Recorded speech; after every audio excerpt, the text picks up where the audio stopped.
Attempt कर पाए और जेडब्ल्यू और नीट के क्वेश्चन को भी अटेम्प्ट कर पाए। यहाँ पर मैं वीडियो के एंड में एक इमेज प्रोवाइड करूंगा जिसके अंदर कंप्लीट सॉल्यूशन होगा। जिस टॉपिक पर अभी हम बात कर रहे हैं वो magnetic effect of electric current का एक बहुत ही अच्छा और इम्पॉर्टेंट डेरिवेशन है। मैंने बायोट-सेवर्ट लॉ के ऊपर ही बात करी और अब मैं बात करने जा रहा हूँ magnetic field due to long straight current carrying conductor पे। इसको ध्यान समझिए ताकि आप किसी भी क्वेश्चन को बोर्ड्स के अटेम्प्ट कर पाए और जेडब्ल्यू और नीट के क्वेश्चन को भी अटेम्प्ट कर पाए। यहाँ पर मैं वीडियो के एंड में एक इमेज प्रोवाइड करूंगा जिसके अंदर कंप्लीट सॉल्यूशन होगा कि आपको थ्योरी में क्या लिखना है और मेरे खुद के हैंड रिटन नोट्स की इमेज मैं आपको यहाँ पर प्रोवाइड कर दूंगा कि जिसके थ्रू आप बड़े अच्छे से एग्जाम का क्वेश्चन लिख सकते हो। ठीक है, तो उसकी चिंता नहीं। यहाँ पर आपको देखना है कि एक स्ट्रेट वायर कैरिंग करंट, तो एक स्ट्रेट वायर कैरिंग करंट की अगर मैं बात करूं तो ये एक स्ट्रेट वायर है जिसमें से करंट फ्लो कर रहा है। ठीक है, यहाँ पर जो एंड है उसको एक्स से डिनोट किया, यहाँ पर जो एंड है उसको वाई से डिनोट करा। एक बहुत इंपॉर्टेंट डेरिवेशन है, बहुत ध्यान समझिएगा। कहीं पर एक पॉइंट लोकेट करा, उस पॉइंट को नाम दिया P। अब जैसे ही मैंने इस पॉइंट को P नाम दिया और मैंने यहां से क्या करा, मैंने यहां से इसको ज्वाइन कर दिया और मैंने यहां से क्या करा, यहां से मैंने इसको ज्वाइन कर दिया। तो ये दोनों पॉइंट्स मैंने इसके अंदर क्या करे, ज्वाइन किए। उसके बाद मैंने क्या किया, इसका सेंटर पॉइंट लिया और इसके सेंटर पॉइंट से इसको ज्वाइन कर दिया। इस तरीके से मैंने 3 पॉइंट से, एक सेंटर, एक टॉप मोस्ट, एक बॉटम मोस्ट से पॉइंट P को ज्वाइन किया। अब यहां पर जो इसकी डिस्टेंस है उसको A से डिनोट करा, इस पॉइंट को O से डिनोट करा और जो ऊपर से नीचे की तरफ हम ज्वाइन कर रहे हैं यहां पर एंगल जो बन रहा है वो एंगल है φ2। यहां पर जो एंगल बन रहा है वो एंगल है φ1। ये दो एंगल बने, पहला एंगल φ1 और दूसरा एंगल φ2। अब यहां पर कहीं पर मैंने एक पार्ट लिया और इसको डिनोट करा मैंने लेंथ dl। इस वायर में से क्या फ्लो कर रहा है, इस वायर में से फ्लो कर रहा है करंट। ये करंट कैरिंग वायर है और उस वायर में करंट फ्लो होने के कारण जो मैग्नेटिक फील्ड यहां पर प्रोड्यूस हुई मैं उसको इफेक्ट को चेक कर रहा हूं। ठीक है, इसकी लेंथ ले ली dl। मैंने यहां पर एक पॉइंट लोकेट किया और मैंने इस एंड से इसको ज्वाइन किया। ठीक है, जब मैंने इससे इसको ज्वाइन किया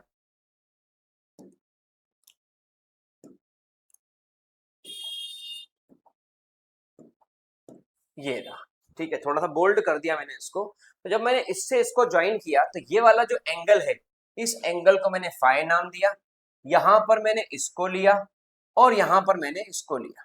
यहां पर एंगल कितना बन रहा है 90 डिग्री। फिगर मोस्ट इंपॉर्टेंट है इसलिए ध्यान से, यहां पर एंगल बन रहा है 90 डिग्री और मैं कलर भी वही ले लेता हूं जो मैं यहाँ यूज कर रहा हूं तो पूरा एक जैसा ट्राइंगल दिखेगा।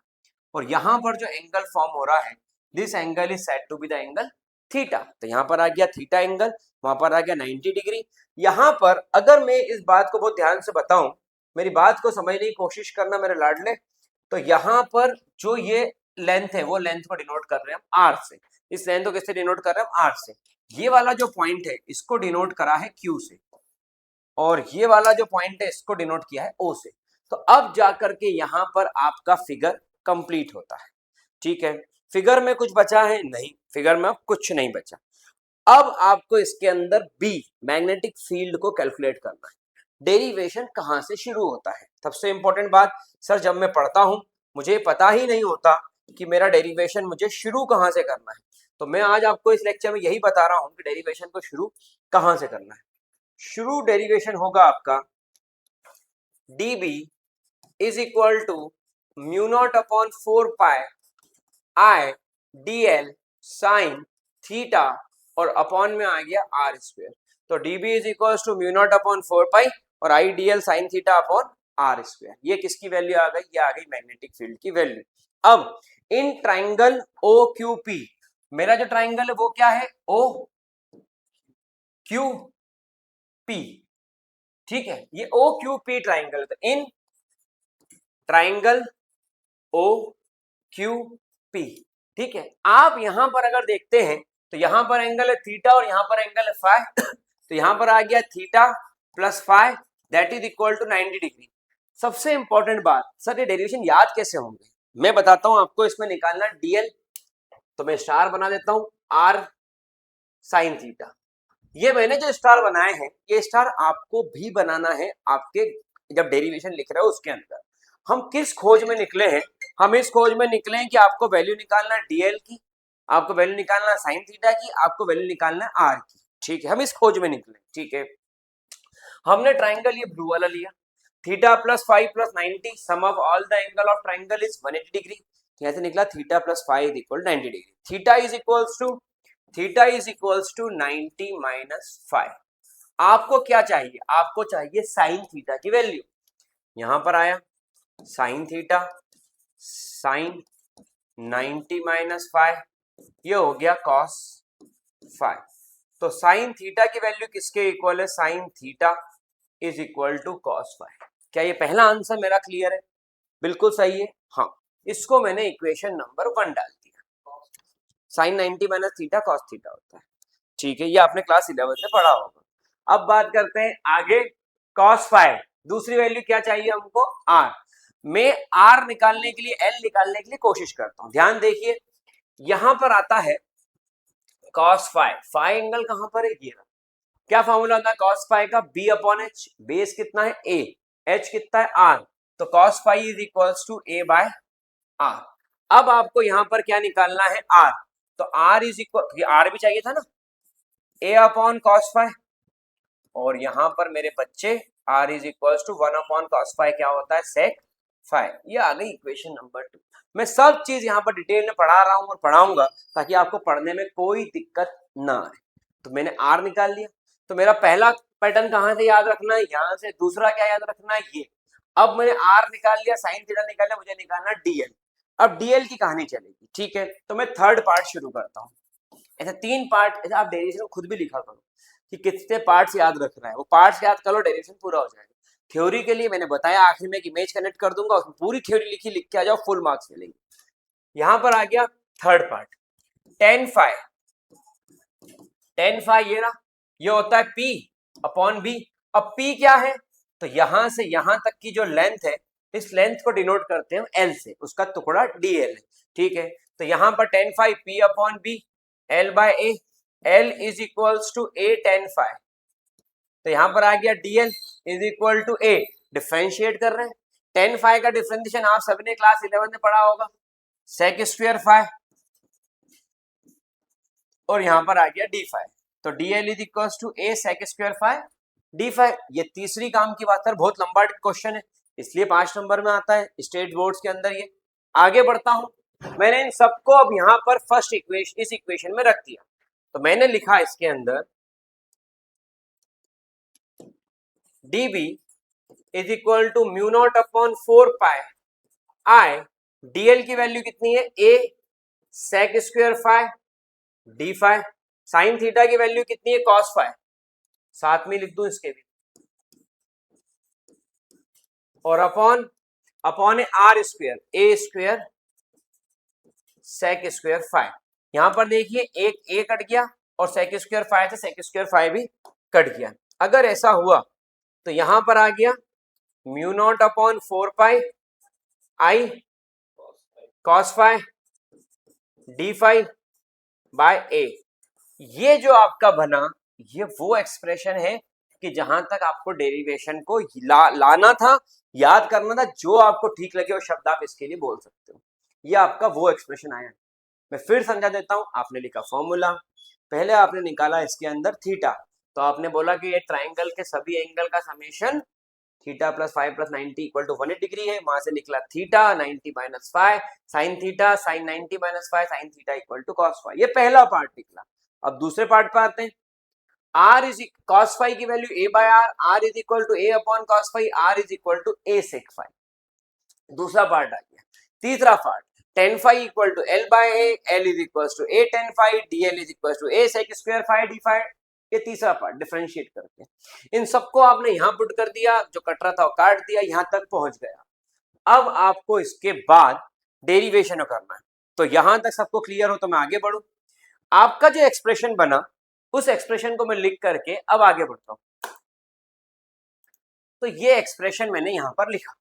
अब इसके बाद इसको इंटीग्रेट करना है। तो db क्या बन जाएगा? b। और यहां पर भी cos phi, क्योंकि phi के बिहाफ पे करना है, तो cos phi को इंटीग्रेट करेंगे। तो ये कहां से कहां तक इंटीग्रेशन होगा? -phi 1 से +phi 2 तक, और ये जो बनेगा ये वैल्यू 0 से फुल मैग्नेटिक फील्ड बी। अब ये माइनस क्यों लिया, आप समझिए, आप इसको इधर से घुमा रहे हैं जिसको आपने बोला है φ1, और इसको इधर से घुमा रहे हैं जिसको आपने बोला है φ2। तो मैंने φ2 को पॉजिटिव लिया तो मैं φ1 को क्या लूंगा, नेगेटिव। अगर मैं φ1 पॉजिटिव ले लूं तो φ2 क्या ले लूंगा। तो ये डायरेक्शन कौन सी है, एंटी क्लॉकवाइज, तो ये मैंने पॉजिटिव ली है, तो क्लॉकवाइज डायरेक्शन क्या ले रहा हूं मैं, नेगेटिव। इसलिए इसलिए एक पॉजिटिव तो एक नेगेटिव होगा, ठीक है। यहां से बना म्यू नॉट ऑफ, ये इंटीग्रेट करके बी बन गया, कॉस फाई का इंटीग्रेशन क्या होता है, सॉरी कॉस फाई का इंटीग्रेशन साइन फाई, और ये कहां से कहां तक, -φ1 से +φ2 तक, तो कॉस फाई का इंटीग्रेशन साइन फाई। अब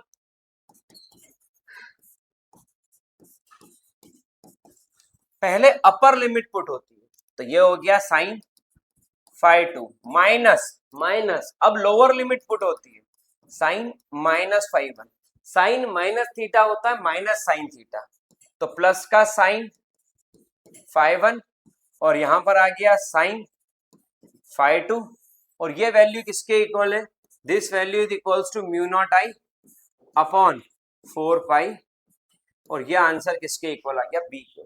सो B is equals to mu not I upon 4 pi, ये साइन φ1 प्लस साइन φ2।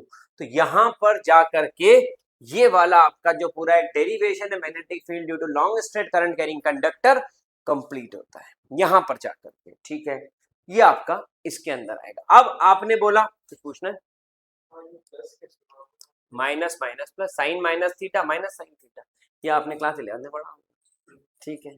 चलो, तो यहां पर आता है केस फर्स्ट, यहां पर φ1 और φ2 दोनों ही कितने हैं, 90 डिग्री। अब ये कैसे पॉसिबल है वो समझो, जब मैं इस पॉइंट को शिफ्ट करके यहां पर ले आता हूं तो इससे और इससे एंगल जो बनेगा कैसा बनेगा, ऑलमोस्ट ऐसा देखना पड़ेगा, ऑलमोस्ट ऐसा देखना पड़ेगा। तो एंगल जो बनेगा कितना बनेगा, वो एंगल बनेगा 90 डिग्री, ठीक है। 90 डिग्री बने, ऊपर देख रहा ना वही है, आए समझ मारी बात। तो यहां पर साइन 90 कितना होता है, 1, तो ये हो गया 1 + 1 2, तो बी क्या बना 2 म्यू नॉट आई अपॉन 4 पाई ए। अब कुछ लोग बोलते हैं कि इसको काट दो 2 से 4, नहीं, आपको म्यू नॉट अपॉन 4 पाई की वैल्यू पता है 10⁻⁻7, इसलिए आपको उसको कट नहीं करना है, क्लियर है। आगे बात करता हूं मैं इसके अंदर केस 2।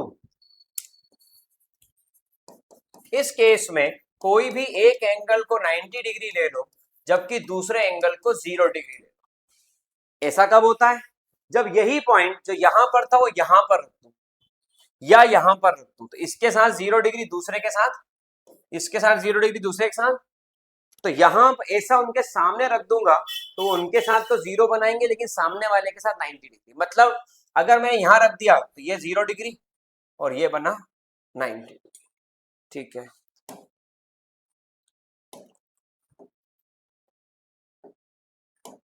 चलिए, अगर ऐसा हुआ तो b का जो फॉर्मूला है, एक वैल्यू ये साइन 0 0 हो जाएगा, साइन 90 1, तो ये फॉर्मूला बना म्यू नॉट आई और अपॉन में आ गया 4 पाई ए।